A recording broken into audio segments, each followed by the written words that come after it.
Hola, ¿qué tal? ¿Cómo están? Aquí estoy de vuelta. Mi nombre es David Martínez y les doy la más cordial bienvenida a esta su cápsula lingüística de la Torre de Babel. El día de hoy vamos a tocar un tema muy interesante, vamos a tocar un tema que es algo que a mí me apasiona, que es el idioma francés. Sean ustedes bienvenidos.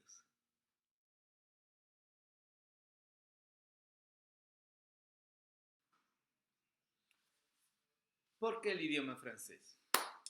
Bueno, el idioma francés es un idioma innegablemente muy bonito, muy elegante. Es un idioma que realmente cuando uno lo escucha queda sorprendido por la elegancia, por el cuerpo que tiene este idioma. No es por eso es vaya que el idioma francés es el segundo idioma más aprendido en el mundo.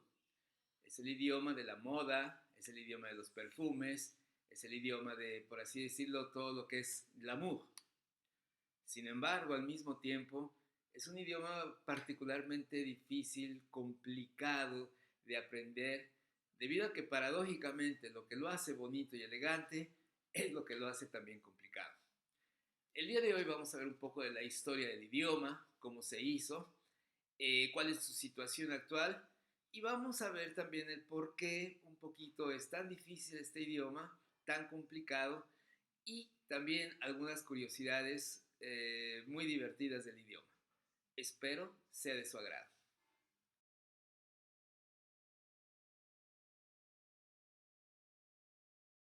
Un siglo antes de Cristo, es decir, en el año 1000 antes de Cristo. En ese momento, Francia es habitada por lo que son los galos, le Gaulois. Los galos son un pueblo de origen céltico que tienen su propia lengua, que es el galo. Sin embargo, esta lengua tiene la particularidad que solamente es hablada, no es escrita. Por lo tanto, no quedan muchos vestigios, por así decirlo, testimonios de esta. Los galos eran un pueblo rudo, era un pueblo realmente pastores, ¿no? Con mucha calidad guerrera. Y precisamente en el año 800 antes de Cristo comienza la invasión de lo que es hoy en día Francia, que antes se llamaba Galia, por parte de los romanos. Los romanos finalmente logran conquistar todo el territorio francés, no sin antes pasar bastantes apuros y problemas, y finalmente conviven los dos idiomas, el galo y el latín, que fue aportado por los romanos. Eh, Se asimila bastante bien la lengua de los romanos, es una lengua relativamente sencilla de aprender. Sin embargo, hacia el año 300 después de Cristo viene la invasión de los francos. Los francos es una tribu guerrera, es un pueblo bárbaro de lo que es Alemania, y ellos comienzan a invadir Francia, Galia en aquel entonces, la conquistan por completo expulsando a los romanos, y ellos también traen su idioma, el franqui. Entonces, en ese momento ya hay tres idiomas que se empiezan a mezclar para formar lo que sería el día de hoy el francés, el franqui, el latín y el galo. La combinación de todos estos dio origen a lo que es el idioma romance, romance. Y así estos idiomas convivieron y se hablaron hasta bien entrado el siglo XVI, que es cuando ocurre el Renacimiento.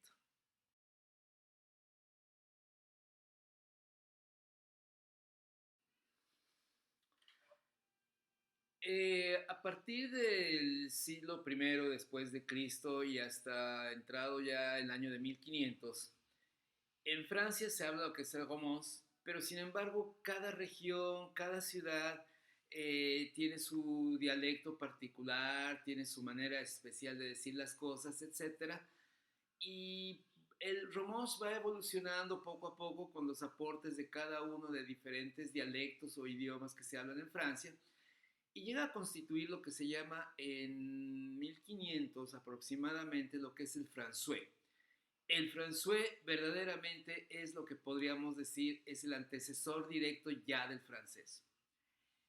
En 1539, el emperador Francisco I dicta unos edictos que se llaman las ordenanzas de Villers-Cotterêts. En esas ordenanzas, él instituye, él nombra de manera oficial al français como el idioma oficial para redactar las resoluciones de los juicios y también para llevar toda la papelería, toda la documentación de lo que es el gobierno. Llámense actas de matrimonio, actas de nacimiento, papeles oficiales. Es en ese momento que podemos considerar que nace el idioma francés. Francisco I no solamente unificó a Francia desde el punto de vista político, sino que también la unifica desde el punto de vista lingüístico.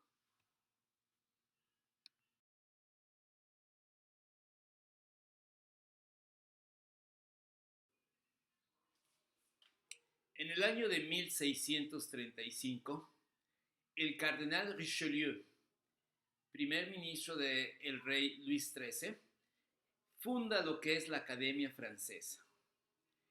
Y con esto establece verdaderamente ya lo que es el francés como una lengua culta, como una lengua de desarrollo.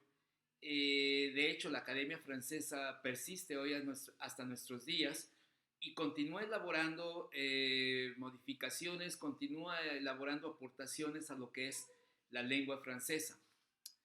Cabe recalcar que Richelieu fue un personaje fuera de serie dentro de lo que es la historia de Francia. Y aunque a veces se le pinta como un villano, de hecho él fue el villano de los Tres Mosqueteros, así lo pintó Alexandre Dumas, en realidad fue una persona extremadamente inteligente, un estadista en toda la palabra, que supo realmente llevar a Francia a un periodo de esplendor, tanto económico como militar, político y cultural.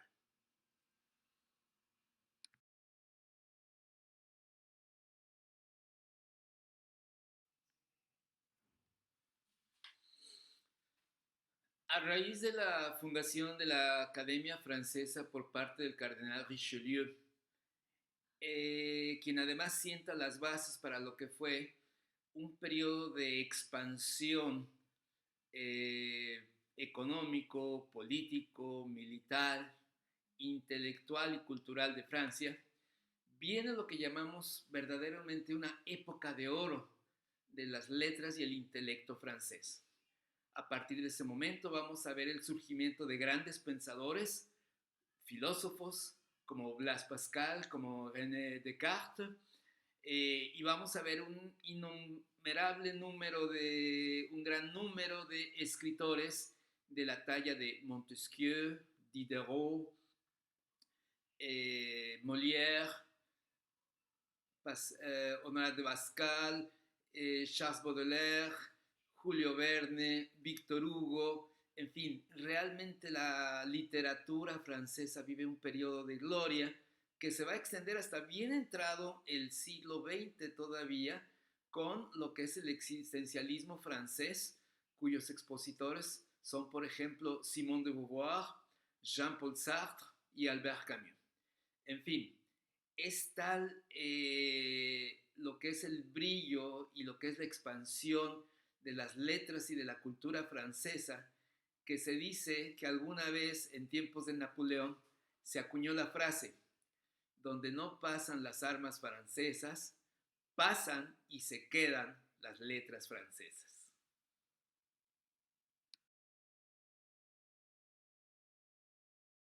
El idioma francés es un idioma que se habla de manera oficial en los 5 continentes. Solamente el inglés está también como idioma que se habla de manera oficial en los 5 continentes. Es hablado por alrededor de 280 millones de personas y el continente en donde encontramos el mayor porcentaje de personas que hablan francés es África. En África se encuentra el 70% de los francoparlantes del mundo. seguido de Europa con un 25% y el 5% restante se divide entre lo que es América, en donde se habla francés en Quebec, en Canadá, en la Guyana Francesa, en Haití y en algunas islas del Caribe, y también en algunos lugares, perdón, de lo que es Asia, como Líbano, Vietnam, y en Oceanía, en lo que es la Nueva Caledonia. Existe una organización que se llama la Organización Internacional de la Francofonía, que agrupa a todos los países de habla francesa, ya sea de habla oficial o como segunda lengua, o inclusive acepta miembros observadores. De hecho, México es un miembro observador de la Organización Internacional de la Francofonía. Esta organización se dedica principalmente a fomentar los intercambios entre los países de habla francesa. Llevan a cabo una cúspide, una reunión cada 4 años también, y realmente es una organización que ha funcionado desde el punto de vista que sí ha hecho que haya una cohesión entre los países que hablan francés.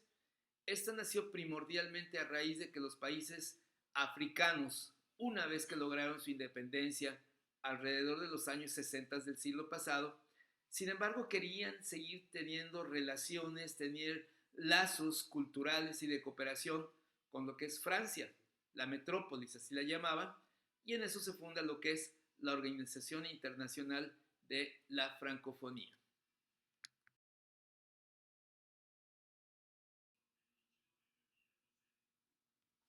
Ahora bien, hemos visto que la base del francés es el latín.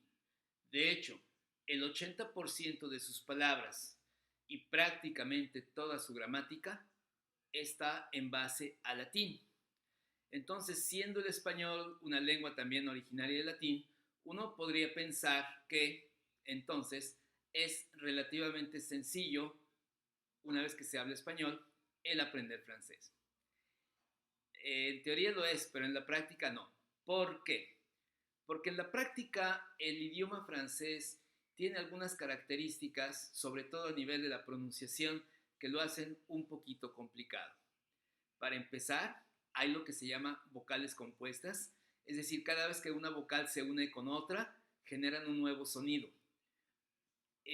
Por otro lado, las consonantes al final de las letras no suenan. Hay sonidos nasales que no tenemos nosotros en el idioma español, pero que sí se tienen, por ejemplo, en el idioma portugués.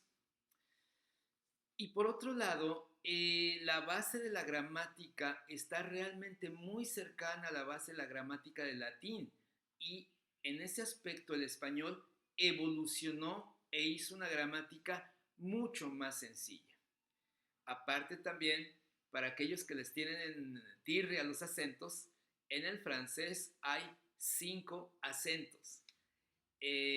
Yo diría, uno pensaría, está para volverse locos. No, en realidad los acentos en francés todavía siguen funcionando, todavía se siguen utilizando. Entonces, es por eso precisamente que el francés suena tan diferente, tan bonito, pero también es porque es muy, muy complicado de pronunciar. Simplemente lo vemos en la palabra agua de colonia, que es eau de toilette. O la palabra para agua se escribe E-A-U. Tenemos toilette. Toilette, volvemos a tener ahí una vocal compuesta, que es el sonido OI que genera el UA. Entonces, esto es lo que hace al francés un poquitín complicado.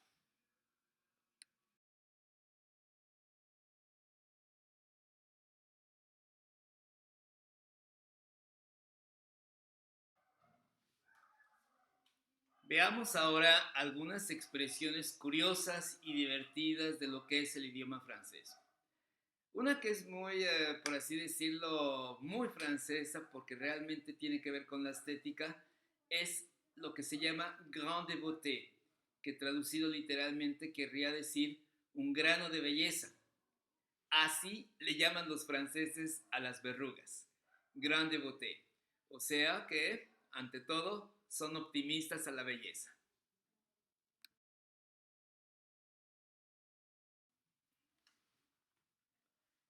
Cuando uno estornuda en francés, la persona que está enfrente de uno, si es bien educada, le va a decir a tes souhaits.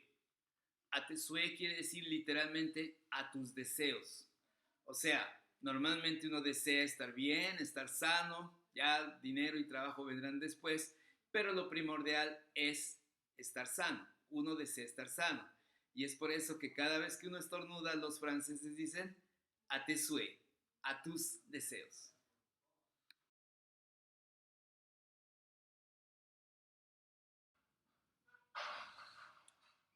La palabra empleada en francés para designar a lo que es el murciélago es chauve-souris. Y chauve-souris literalmente quiere decir ratón calvo.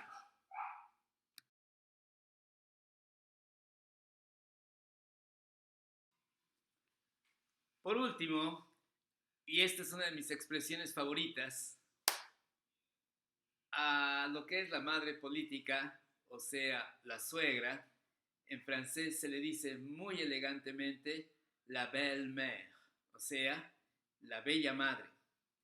De hecho, toda la familia política es bella.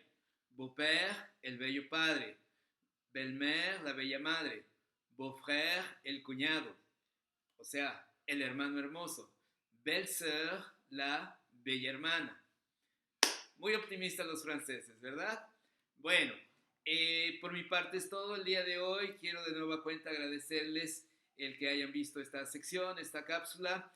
Estoy en la mejor de las disposiciones para que si ustedes tienen algún tema en particular o sugieren alguna plática sobre un tema referido a lingüística, estoy a sus apreciables órdenes. Muchas gracias. Buenas noches.